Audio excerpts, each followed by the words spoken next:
Selamat sore pemirsa TVR Parlemen dimanapun Anda berada. Jumpa lagi bersama saya Rino Reski dalam program TVR 17. Tepat pukul 17 waktu Indonesia Barat, kami hadirkan kepada Anda sejumlah informasi paling baru dan menarik seputar kinerja dan juga kegiatan DPR RI yang telah disajikan oleh redaksi TVR Parlemen. Dan inilah pemirsa TVR 17 edisi Senin 18 Juli 2022.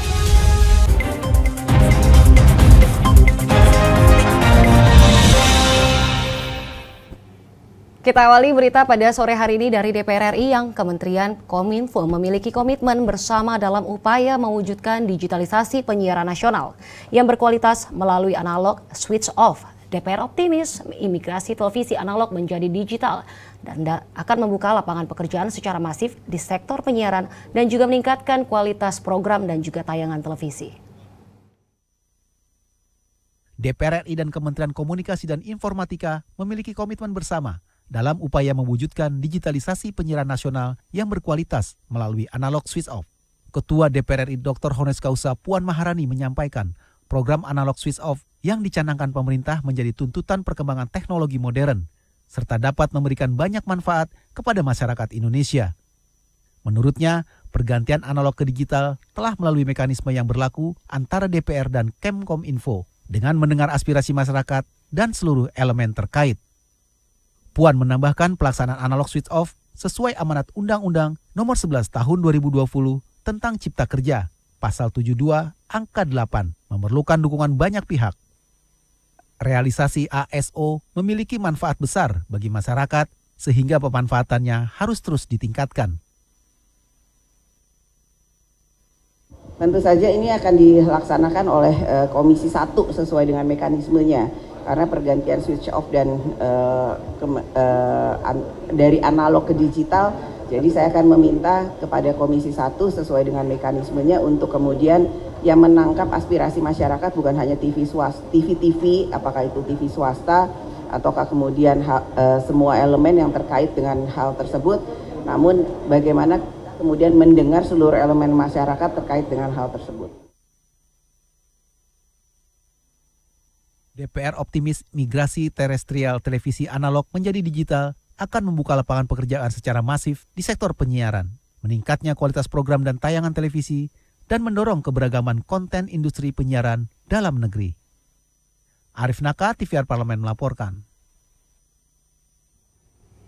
Kita beralih ke berita selanjutnya pemirsa, film Ngeri-Ngeri Sedap secara tidak langsung telah mendukung kebangkitan ekonomi nasional pasca pandemi. Tidak hanya itu, film yang mengangkat budaya kehidupan etnis Batak ini juga menyumbang promosi sektor pariwisata Indonesia. Untuk itu anggota Komisi 10 DPR RI meminta Kemenparekraf meningkatkan dukungan pada perfilman Indonesia. Meledaknya film Indonesia berjudul Ngeri-Ngeri Sedap yang mempopulerkan budaya dan pariwisata salah satu daerah di Indonesia menjadi perhatian Komisi 10 DPR RI. Untuk itu, anggota Komisi 10 DPR RI meminta Kemenparekraf meningkatkan dukungan pada perfilman Indonesia dan mendorong semakin banyaknya produksi film Indonesia yang mempromosikan berbagai budaya dan pariwisata di Indonesia. Putra Nababan mengatakan, Kemenparekraf harus mendukung sejak proses pembuatan film-film Indonesia yang mengangkat budaya dan pariwisata berbagai daerah di Indonesia. Ia meminta Kemenparekraf mengadaptasi cara yang digunakan Korea Selatan dalam mempromosikan budayanya dengan membuat desain besar perfilman Indonesia agar digemari bukan hanya masyarakat Indonesia, melainkan juga masyarakat internasional. Mengengineer film-film sehingga mereka ketika mulai tidak jalan sendirian. Ketika mereka ke Danau Toba, mereka ke Mandalika, mereka syuting dan lain sebagainya, memang disupport dari awal. Kita dukung dari awal, kita create, Mas Menteri. Ya, ketika Korea Selatan itu meng-create taekwondo sebagai cabang olahraga bukan hanya Korea, tapi seluruh dunia, sampai masuk ke SD negeri kita, masuk ke SMP SMA, Kang Dede, itu adalah desain. Justru kita mendesain supaya sineas-sineas, aktor-aktor kita dan lain sebagainya, alur ceritanya, narasinya, terus promosinya dan lain sebagainya. Film Ngeri-Ngeri Sedap mengangkat cerita keluarga Batak dengan lokasi syuting di sekitar Danau Toba, Sumatera Utara. Sebelum film ini dirilis, ada beberapa film Indonesia yang juga mengangkat tradisi dan budaya lain, sekaligus mengenalkan keindahan lokasi, di antaranya Denias senandung di atas awan, Laskar Pelangi, dan tenggelamnya kapal Van der Wijk. Teresia Putar-Putar, TVR Parlemen melaporkan.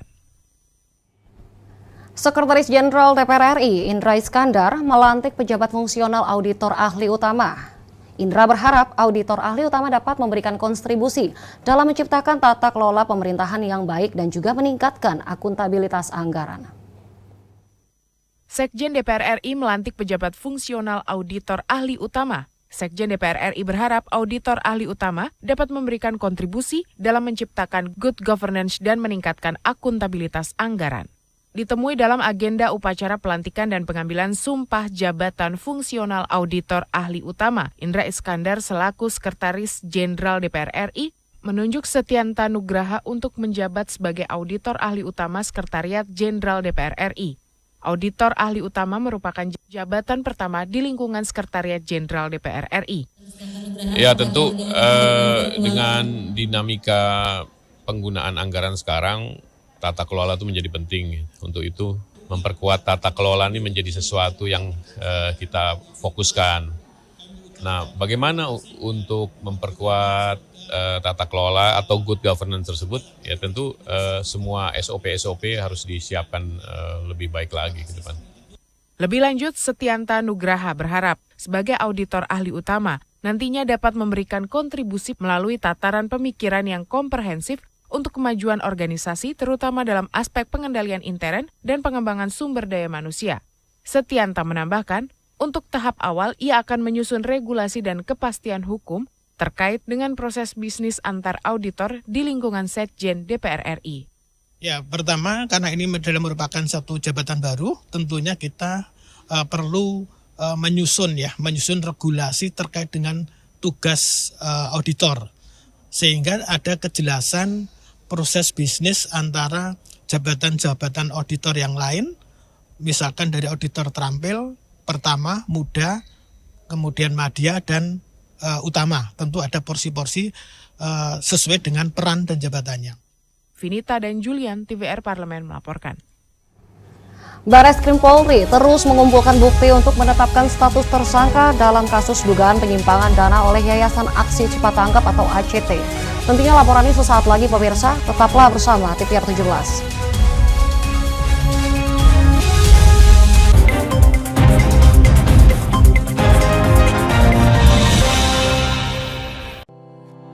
Tugas dan fungsi DPR RI sangat penting bagi negeri ini sebagai pengemban amanat rakyat.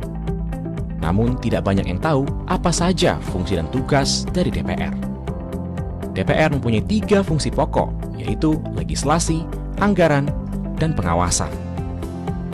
Ketiga fungsi tersebut harus dilaksanakan dalam kerangka fungsi representasi yang mengedepankan kepentingan rakyat berdasarkan aspirasi masyarakat dan untuk kesejahteraan rakyat. Dari fungsi legislasi, DPR RI mempunyai tugas dan wewenang untuk menyusun dan menetapkan program legislasi nasional bersama dengan pemerintah, menyusun dan membahas rancangan undang-undang, menerima rancangan undang-undang dari DPD, membahas rancangan undang-undang yang diusulkan oleh Presiden ataupun DPD, menetapkan undang-undang bersama dengan Presiden, menyetujui atau tidak menyetujui peraturan pemerintah pengganti undang-undang yang diajukan Presiden untuk ditetapkan menjadi undang-undang. Sementara, fungsi anggaran membahas dan memberikan persetujuan atau tidak memberikan persetujuan terhadap rancangan undang-undang tentang APBN yang diajukan Presiden, memperhatikan pertimbangan DPD atas rancangan undang-undang tentang APBN dan rancangan undang-undang terkait pajak, pendidikan, dan agama, menindaklanjuti hasil pemeriksaan atas pengelolaan dan tanggung jawab keuangan negara yang disampaikan oleh BPK, memberikan persetujuan terhadap pemindahan aset negara maupun terhadap perjanjian yang berdampak luas bagi kehidupan rakyat yang terkait dengan beban keuangan negara. Dan fungsi pengawasan, melakukan pengawasan terhadap pelaksanaan undang-undang, APBN, dan kebijakan pemerintah, membahas dan menindaklanjuti hasil pengawasan yang disampaikan oleh DPD terkait pelaksanaan undang-undang mengenai otonomi daerah, pembentukan, pemekaran, dan penggabungan daerah, pengelolaan sumber daya alam dan sumber daya ekonomi lainnya, pelaksanaan APBN, pajak, pendidikan, dan agama. Terima kasih. Video ini dipersembahkan oleh TV dan Radio Parlemen, Biro Pemerintahan Parlemen, Sekretariat Jenderal, dan Badan Keahlian DPR RI.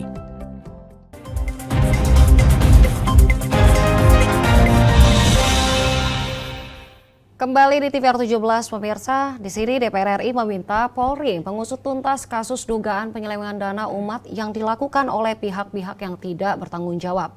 Di Lembaga Filantropi Aksi Cepat Tanggap atau ACT, DPR akan terus mengawasi jalannya penegakan hukum yang dilakukan kepolisian dalam mengusut kasus tersebut. Berikut liputan mendalam yang telah dirangkum oleh tim redaksi TVR Parlemen dalam segmen Editorial Parlemen.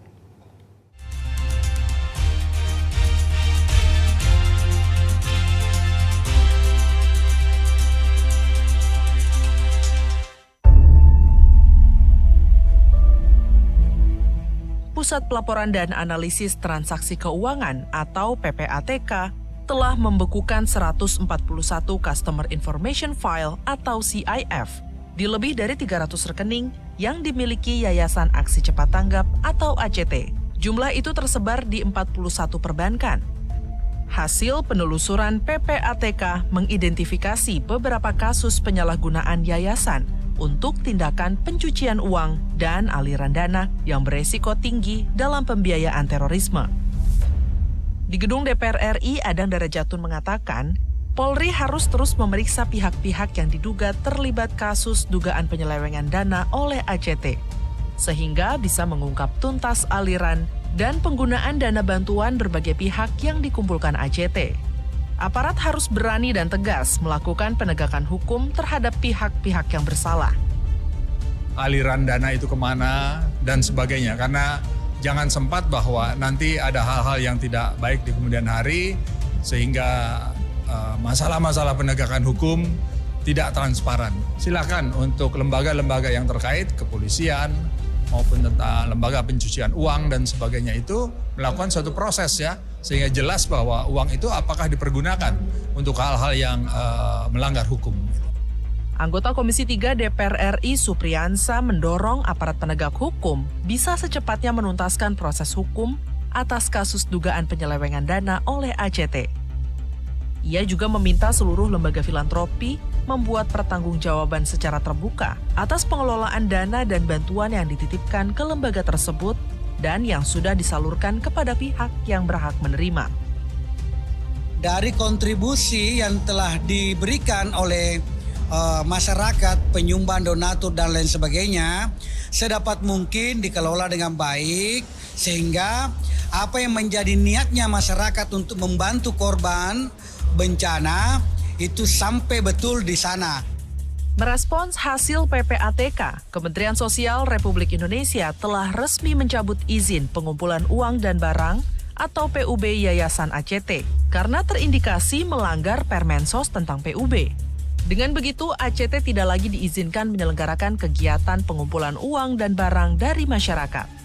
ACT juga terindikasi melanggar PP tentang pelaksanaan pengumpulan sumbangan terkait pembiayaan usaha pengumpulan sumbangan yang sebanyak-banyaknya 10% dari hasil pengumpulan sumbangan.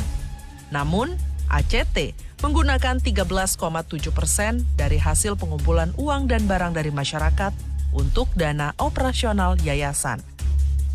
Wakil Ketua DPR RI Sufmi Dasko mengimbau PPATK bersama Polri terus menelusuri dan mengaudit transaksi dari rekening-rekening milik ACT, sehingga bisa diketahui aliran dan penggunaan dana dari ACT, baik untuk operasional maupun dugaan aliran dana untuk kegiatan terlarang.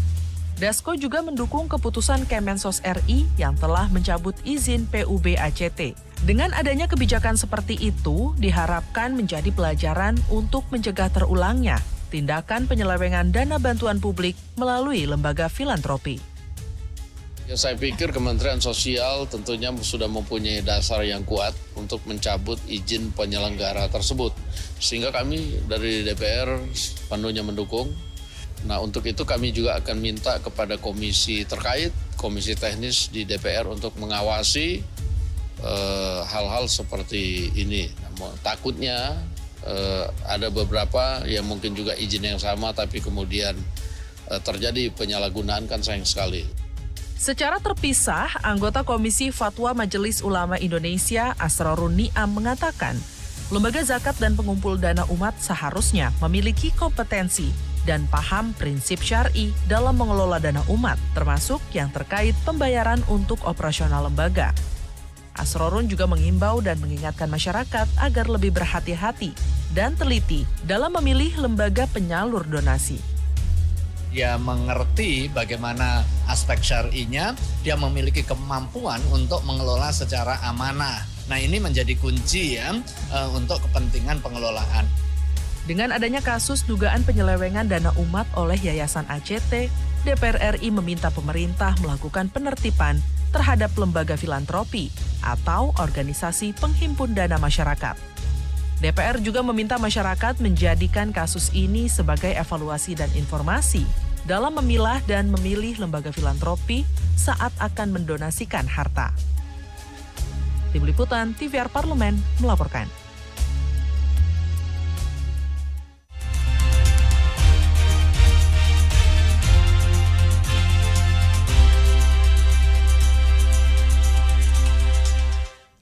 DPR RI menyetujui langkah pemerintah yang bakal menerapkan kebijakan vaksinasi dosis ketiga atau booster sebagai syarat berbagai kegiatan dan perjalanan masyarakat.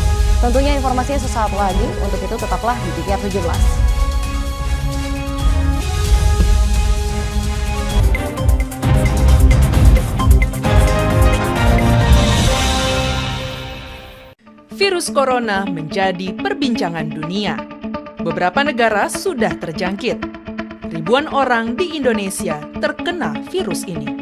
Kita perlu antisipasi dengan melakukan hal berikut. Cuci tangan dengan sabun dan antiseptik.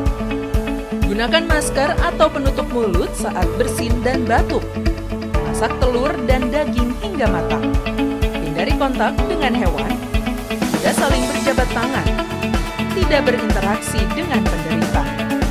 Jika memiliki demam tinggi, batuk, pilek, gangguan pernafasan, sakit tenggorokan, dan letih lesu, segera periksakan ke dokter. Waspada virus corona, cegah penyakit sejak dini. Dipersembahkan oleh TVR Parlemen, Biro Pemberitaan Parlemen, Sekjen dan DK DPR RI. Ingat selalu protokol kesehatan dengan melakukan 5M. Memakai masker, mencuci tangan pakai sabun, menjaga jarak, menjauhi kerumunan, membatasi mobilisasi dan interaksi.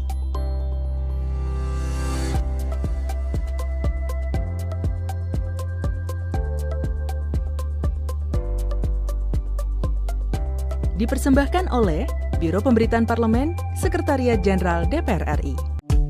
DPR RI memiliki fungsi diplomasi dalam menjalankan politik luar negeri sesuai dengan pasal 116 Undang-Undang MD3. Kontribusi aktif BKSAP DPR RI memainkan peranan penting dalam memenangkan persaingan global melalui IPU, IPA, IPPF, AIPA, dan PUIK. BKSAP memiliki komitmen yang tinggi dalam krisis kemanusiaan dunia. Fungsi diplomasi dijalankan untuk mendukung upaya pemerintah dalam melaksanakan politik luar negeri.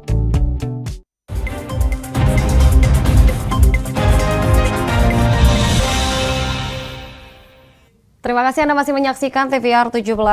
Keputusan pemerintah yang memperlakukan vaksin booster sebagai syarat masuk mal dan juga perjalanan menggunakan angkutan umum direspon positif oleh DPR RI. Kebijakan itu diyakini dapat meningkatkan cakupan vaksin dan mencegah penularan virus COVID-19. Untuk lebih lengkapnya, berikut laporan dari rekan kami Fitian Aunilah dengan anggota Komisi 9 DPR RI. Selamat siang pemirsa TVR Parlemen, saat ini saya sedang berada di ruang rapat Komisi 9 DPR RI, di mana saya akan membahas terkait dengan penerapan aturan wajib vaksinasi booster untuk masyarakat dalam mengakses ruang publik. Nah, di samping saya sudah ada salah satu anggota dari Komisi 9 DPR RI, yakni Ibu Sri Meliana dari fraksi Partai Gerindra.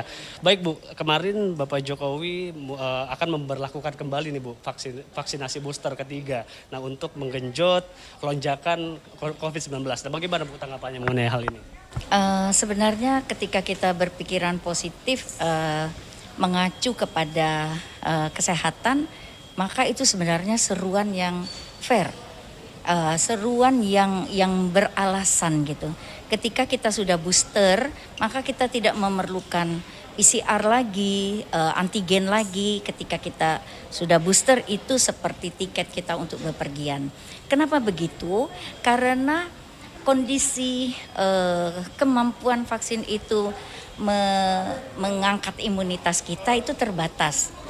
Vaksin 1 dan vaksin kedua diberikan berdekatan dalam upaya untuk mencapai imunitas waktu itu. Tapi setelah beberapa, karena semua vaksin ini di launching, digunakan menurut emergency use, maka efikasinya, ketahanannya di dalam badan itu bermacam-macam. Bisa dikatakan 65%, 55%, dan itu sehingga ketika imunitas kita menurun, kita harus disuntikan lagi vaksin yang kita sebut dengan booster. Untuk apa? Mengangkat kembali kemampuan tubuh kita, imunitas kita. Jadi itu sebenarnya menjaga diri kita sendiri dari sakit dan mempermudah kalau aturan kemudian booster dan bepergianlah itu sangat memudahkan. Daripada 2 kali vaksin, kalau mau ke sana harus negatif antigen dulu, harus negatif PCR dulu, itu merepotkan.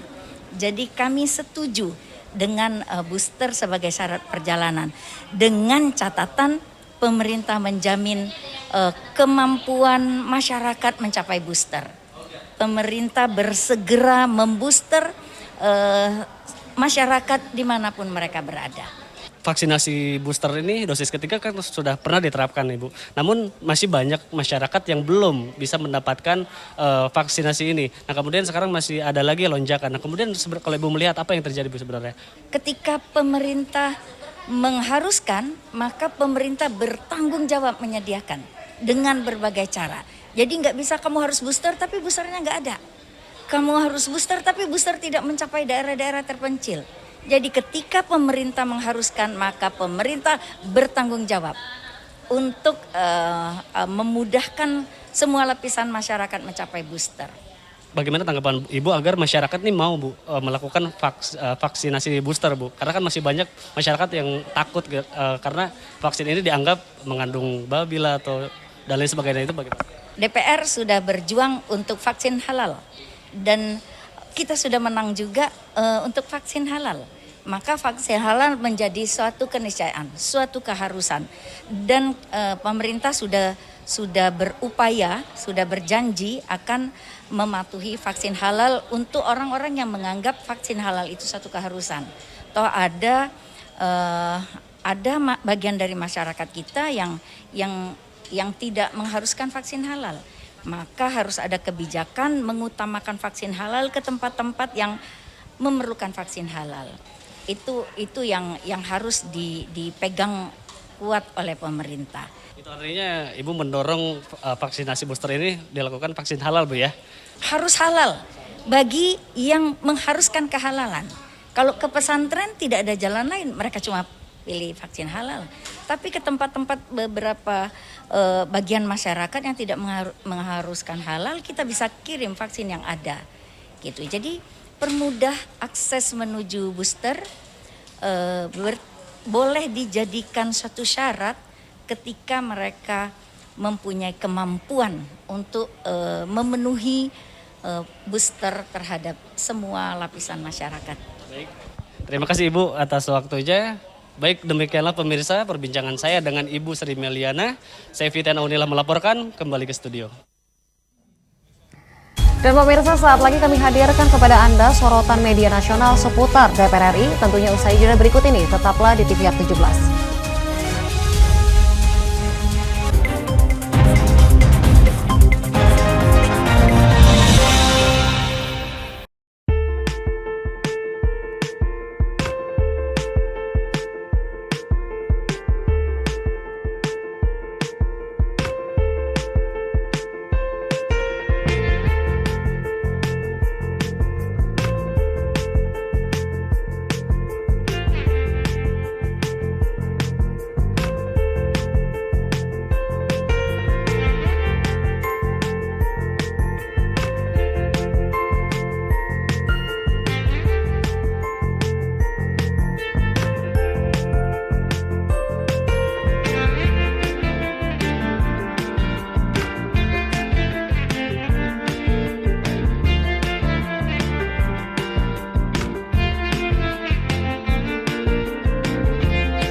Kembali di TVR 17 pemirsa, kali ini kita masuk ke segmen media nasional. Mari kita simak apa saja yang disoroti media nasional tentang isu-isu terkini bersama rekan kami, Elisa Purba.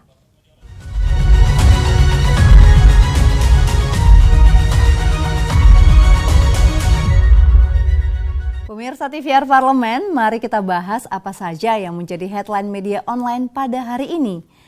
Yang pertama mengenai Komisi 3 DPR RI yang menyoroti kejanggalan kasus penembakan Brigadir J. Seperti yang dapat kita saksikan bersama di layar kaca, ada beberapa headline dari media nasional dan anggota Komisi 3 DPR RI Trimedia Panjaitan menyoroti kejanggalan di balik kasus penembakan Brigadir J yang tewas di rumah Kadif Propam Irjen Polisi Verdi Sambo. Kejanggalan tersebut diantaranya terkait dengan bekas tembakan hasil olah tempat kejadian perkara di rumah Kadif Propam yang hingga saat ini tidak pernah ditampilkan. Nah, hingga lebih dari sepekan kasus bergulir sejak Jumat 8 Juli lalu, kalangan pers tidak pernah diperkenankan masuk ke rumah nih. Nah, untuk mengetahui kebenaran bekas peluru akibat baku tembak. Trimedia juga menyoroti kejanggalan dari jenis senjata yang dipakai Baradae saat kejadian baku tembak dengan Brigadir J. Diketahui pemirsa bahwa Baradae menggunakan senjata api berjenis Glock 17. Sementara itu Brigadir J menggunakan pistol jenis HS9. Trimedia menilai janggal dengan senjata yang dipakai oleh Baradae. Sebab senjata api jenis Glock 17 bukan untuk anggota yang berpangkat Bayangkara II atau Barada.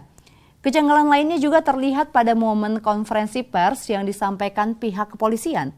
Menurut Trimedia, ada ketidaksiapan yang seolah ditutupi oleh pihak kepolisian ketika merilis kasus ini. Ia menyoroti Kapolres Metro Jakarta Selatan Kombes Budi Herdi Susianto yang menutup lembar putih yang dipegangnya saat merilis kasus tanpa menunjukkan kepada insan media yang hadir. Nah, atas beberapa kejanggalan tersebut, Trimedia mengaku memberikan 3 usulan kepada Kapolri Jenderal Listio Sigit Prabowo, yaitu yang pertama untuk membentuk tim khusus, menarik berkas ke Mabes Polri karena sudah termasuk ke isu nasional, dan juga menonaktifkan Verdi Sambo. Ia pun berharap agar tim khusus bentukan Kapolri dapat segera memberikan titik terang untuk kasus ini. Sementara itu, pihak keluarga Brigadir J berencana melaporkan dugaan pembunuhan berencana di rumah Kadif Propam Polri Irjen Verdi Sambo ke Bareskrim Polri pada hari ini, Senin 18 Juli. Kuasa hukum keluarga Brigadir J, Johnson Simanjuntak, mengatakan dalam pelaporannya nanti nih pemirsa, pihaknya akan membawa saksi-saksi dan juga bukti terkait dari kejanggalan kematian Brigadir J, termasuk terkait luka sayatan yang terdapat pada tubuh Brigadir J. Tentunya kita semua berharap agar kasus ini segera menemukan titik terang dan juga kebenaran akan segera terungkap. Dan selanjutnya pemirsa yang juga menjadi headline pada media online kali ini adalah DPR yang minta peningkatan sinergi antar lembaga untuk menekan angka kematian hewan akibat PMK. Nah, dapat kita saksikan bersama di layar kaca beberapa sorotan media nasional terkait penyakit mulut dan kuku pada hewan ternak.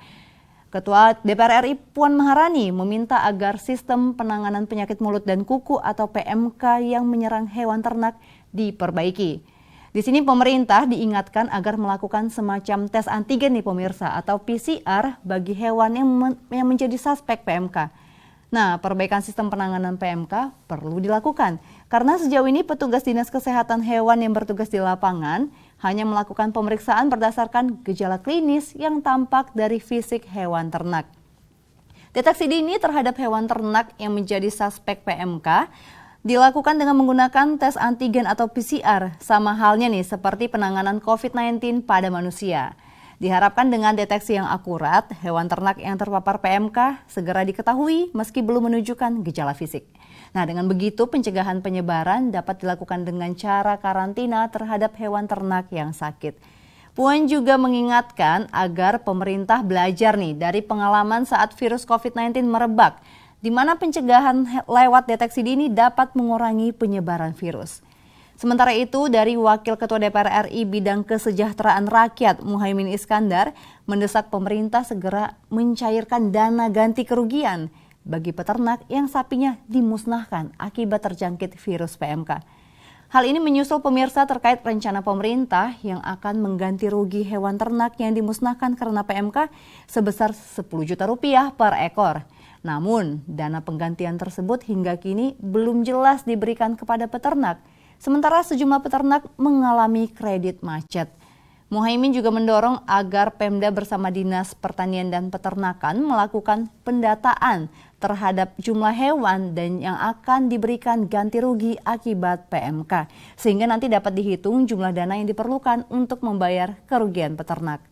Dan pemirsa, itu tadi headline media online pada hari ini mengenai Komisi 3 DPR RI yang menyoroti sejumlah kejanggalan di balik kasus tewasnya Brigadir J, juga dari pimpinan DPR RI yang akan meminta sinergi antar lembaga untuk menekan angka kematian hewan akibat PMK.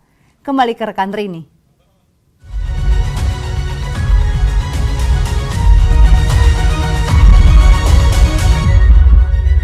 Baik, terima kasih Elisa yang telah menyampaikan sejumlah sorotan dari media online nasional pada hari ini. Pemirsa TVR Parlemen, segmen media tadi sekaligus menutup program TVR 17 edisi sore hari ini. Jangan lupa, kembali kami ingatkan, virus COVID-19 masih ada. Untuk itu, terus taati protokol kesehatan dimanapun Anda berada. Saya Rini Reski, beserta seluruh kru TVR Parlemen yang bertugas, mengucapkan terima kasih dan undur diri dari hadapan Anda. TVR Parlemen, referensi Indonesia.